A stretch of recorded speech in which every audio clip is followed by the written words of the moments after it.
Hi, welcome to the OHMazing Way podcast. My name is Beth Reese. I'm your host, and it is a fantastic day. In fact, it is a daring, darling, dynamic day because I'm here with Dan Houston.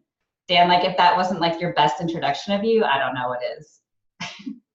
How are you? I like that to be everywhere. Right? I know. I'll just come into you walk into a room and people give you that introduction. That's pretty amazing. I know. Well, that's how we roll here, Dan. That's how we roll. So I'm so grateful to have Dan here. And what I'd like to do, Dan, and for those of you listening or watching, let's go ahead and do 3 belly breaths and just really get present to being here in this moment right now, like putting aside any spilt milk or spilt coffee of earlier in the day and really dropping together. So we do belly breathing as a way, it's great to teach kids and for adults, as a way to really connect with our body and to really nourish that diaphragmatic breathing where we're nourishing our insides. It's also really the natural way that we breathe. If you ever watch a baby breathe, you notice that when they breathe in, their belly rises, and when they breathe out, the belly falls. And then at some point we're taught like not to do that. So I'm going to put my hands on my belly. If you want to join me in that, Dan and friends, if you're driving, don't do that. And I'm going to softly close my eyes. I got to say that. Softly close my eyes. And I'm going to breathe in through my nose and let my belly get big like a birthday balloon. And then slowly breathe out of my nose or mouth. Let my belly soften, soften, soften. Breathing in through your nose, which is a great natural filter, humidifies the air, and breathing out with a nice can help also calm the body. Breathing in one last time, belly breath.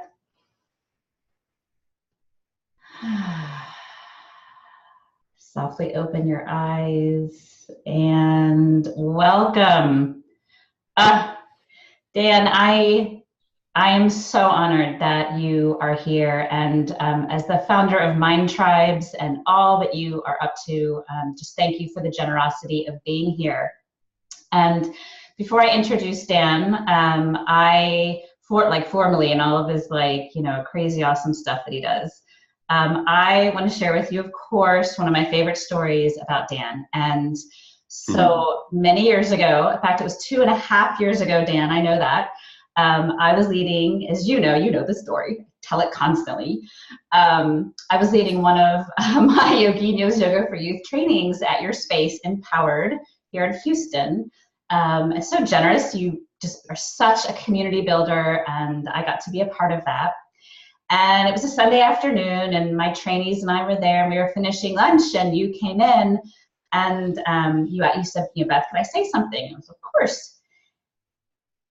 And you started speaking to us in a way that I've never heard anyone, you weren't thanking us. And I later learned you were acknowledging us. And the way that you dropped in and were present to us and really spoke to us in a way that had us feel connected and like understood and gotten for what we were up to, bringing yoga to kids and parents. Like we all just sort of were speechless, quite honestly. And I later came up to you and I was like, Dan, what was that? Right? And I said, I want some of that. Whatever that was that you just were able to do for us, I want to be a giver of that love. And you said, Beth, check out the Landmark Forum, Landmark Worldwide. And I've been on a path with them ever since. And every time and it's changed my life completely. And every time I see you, I have to acknowledge the gift that you gave me and my family and my friends by acknowledging us. Every time you tell the story, it feels like the first time. It's awesome. Yeah. Well, all right, so let's dig in here and hear about this awesome guy. And he has so much to share with us today. And so I want to get to that place where I get to hand over that baton. Dan is a full-time mover and student at heart. He's the co-creator of Mind Tribes, a yoga-inspired coaching company that empowers others to deliver on their wildly important goals. He's committed to empowering others to adopt a whole life movement paradigm that gives them access to an individualized and pain-free practice. Oh, I love that. That's just amazing. Dan's also deeply passionate about goal setting and mindful performance coaching. He has a keen ability to tap into possibility and results-based coaching to produce dramatic results for his clients and partners. Most of all, Dan aims to be honest, an honest embodiment of what living your Dharma looks like in the world. And in the OHMazing Way land, it's kind of like living the OHMazing Way, living a path, living your life every day in an intentional, curated way. Dan is committed to truthfully, reliably, and effectively sharing the yoga tradition in a safe container of transformative learning. On this path, he channels his efforts through the leadership of yoga teacher training, mindful performance coaching, meditation instruction, and teaching and movement classes. Now, Dan, I'm guessing that this didn't all come to you like overnight one day, and maybe in fact there's a moment that the light really came on for you on your own hero's journey that really stands out as being the moment that you decided to be who you are today. And I would love to hear that story.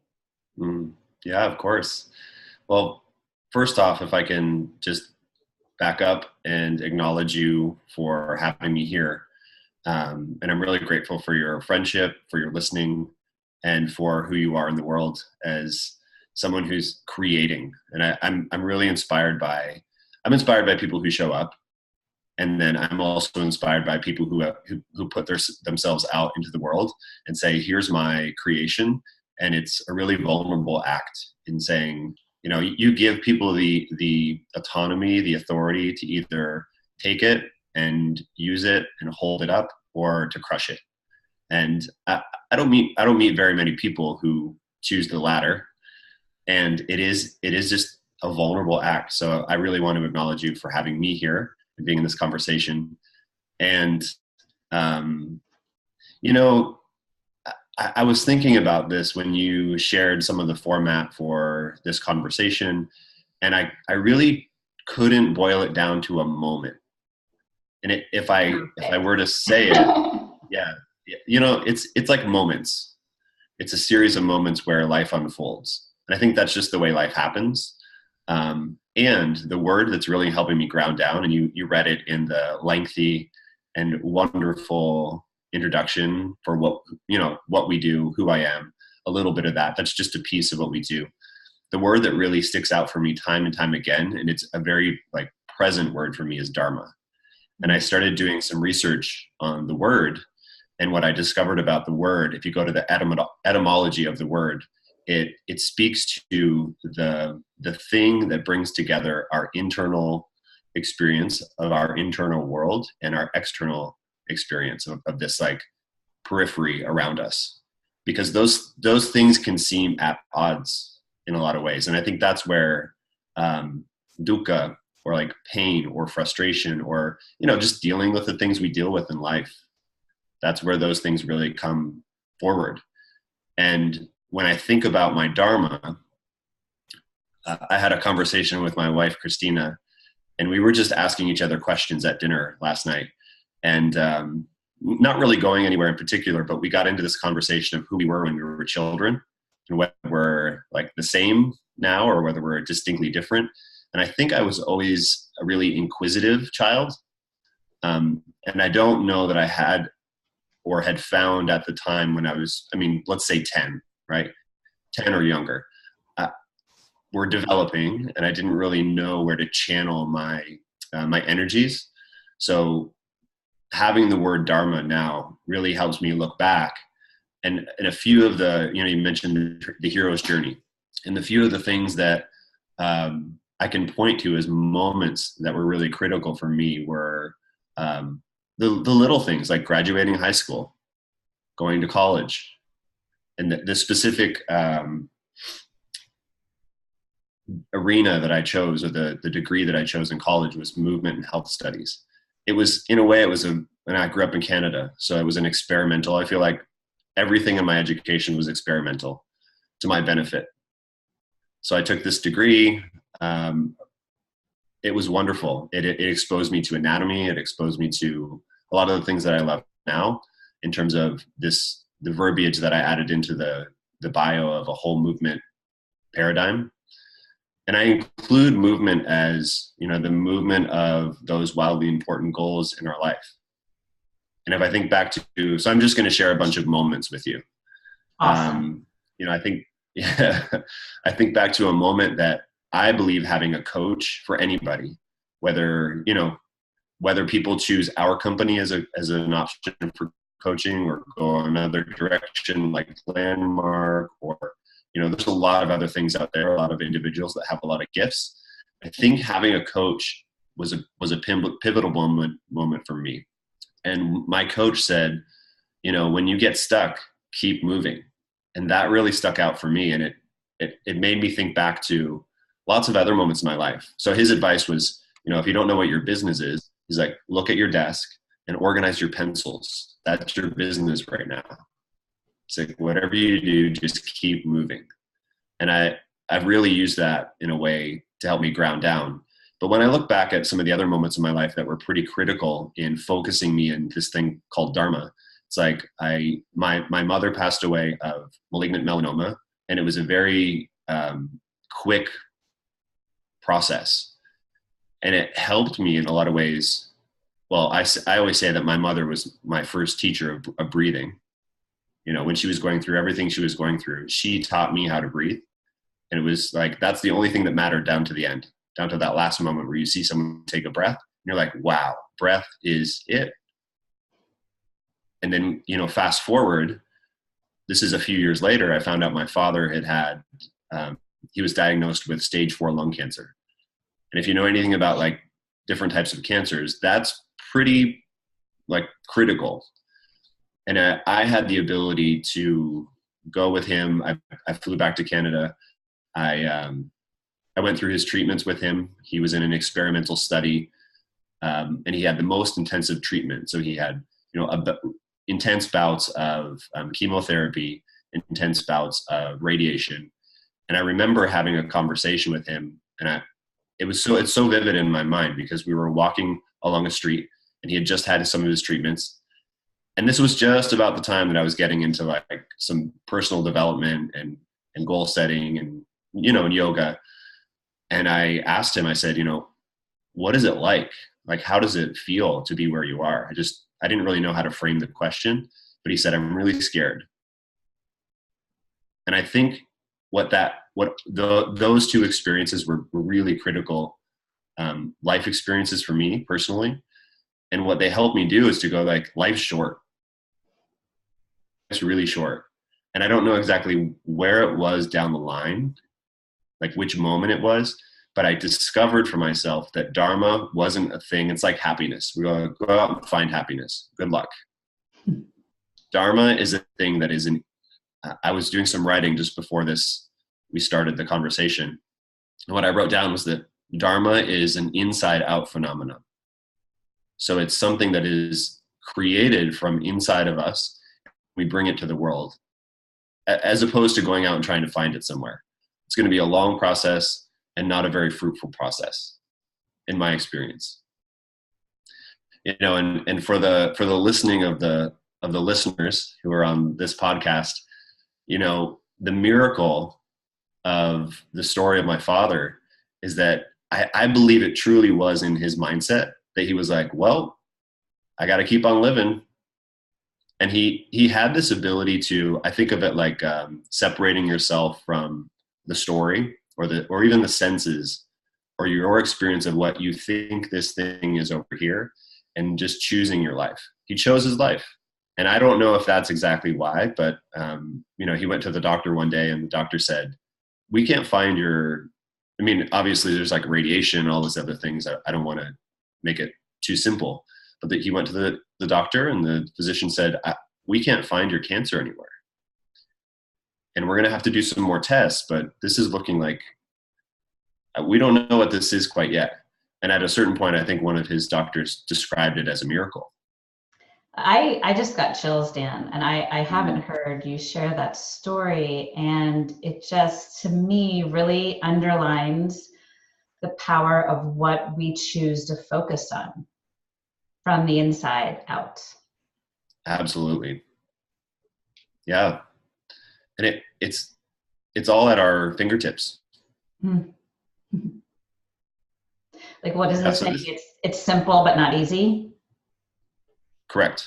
It still takes work, and that's the thing is like, I go back to my acknowledgement of you and creating this, and, I'll put myself in that position of the work that we're doing, or anybody doing work around teaching yoga, or, launching a personal coaching program or a coaching business, or, anything that requires that work.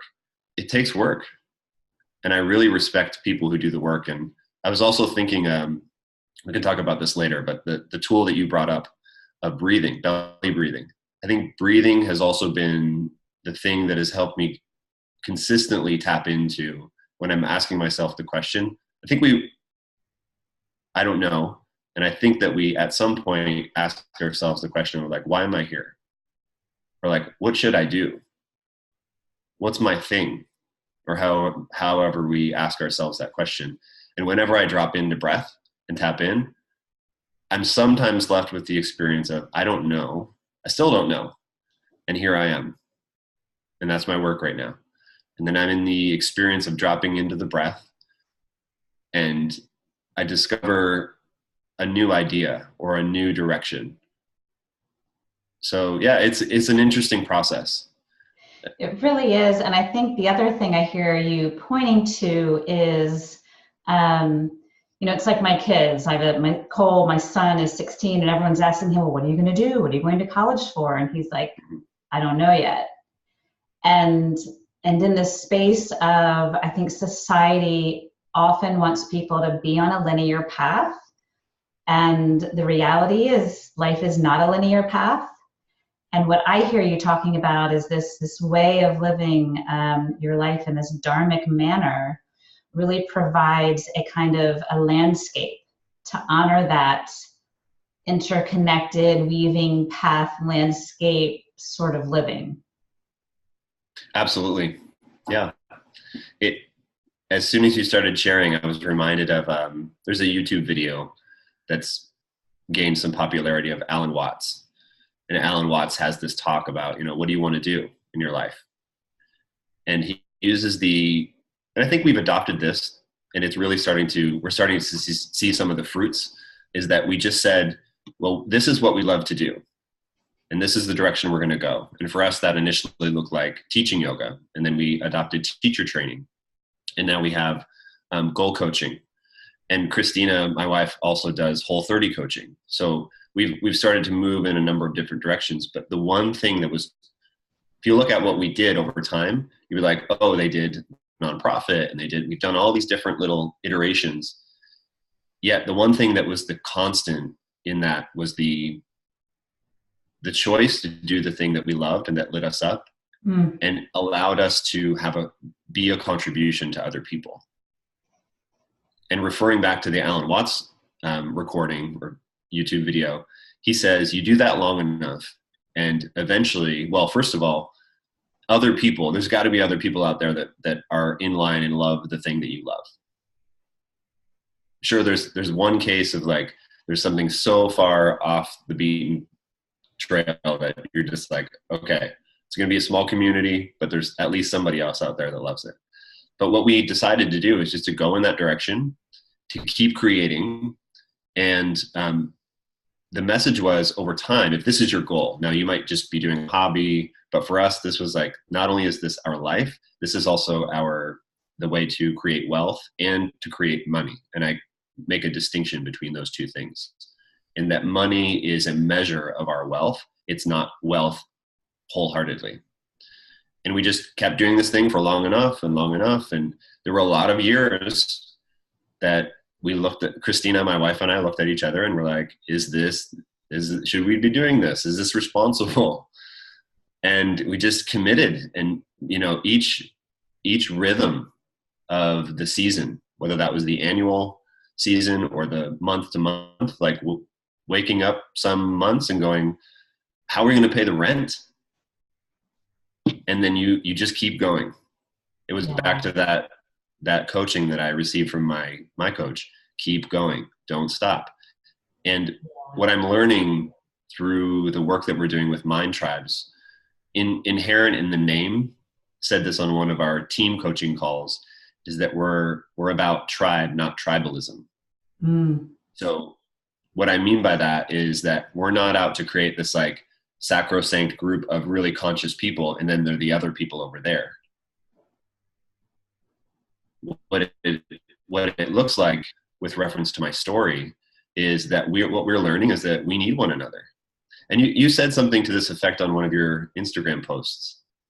Like, I can only do what I do with you. Yeah. And when I really allow for that, and I get out of my ego's way of the way that I think it should be done, or my fear of it not working, then I just open up a space for people to be a contribution to me. And this is life. Like, this is, to me, this is Dharma. Yeah. Can I give up? Yeah. That's really, really beautiful. And to me, Dan, you are absolutely one of those human beings that when I'm thinking about that co-creating and calling forth community, I'm like, what's Dan been doing? How does Dan do that? Like, you and Christina really are such a force for that. And for here in Houston, and also hearing the ways you are taking on creating this ripple effect of Mind Tribes nationally and internationally. And what I'd love to do is take a quick break and come back. Love for you to share a practice with us. And then really let's dive in more deeply to Mind Tribes and what you guys are up to, and how listeners and viewers can find you. And of course, some of that will be in the notes to the show. But what you're up to and how they can get involved. All right? Awesome. All right. Sounds great. Awesome. We'll be right back.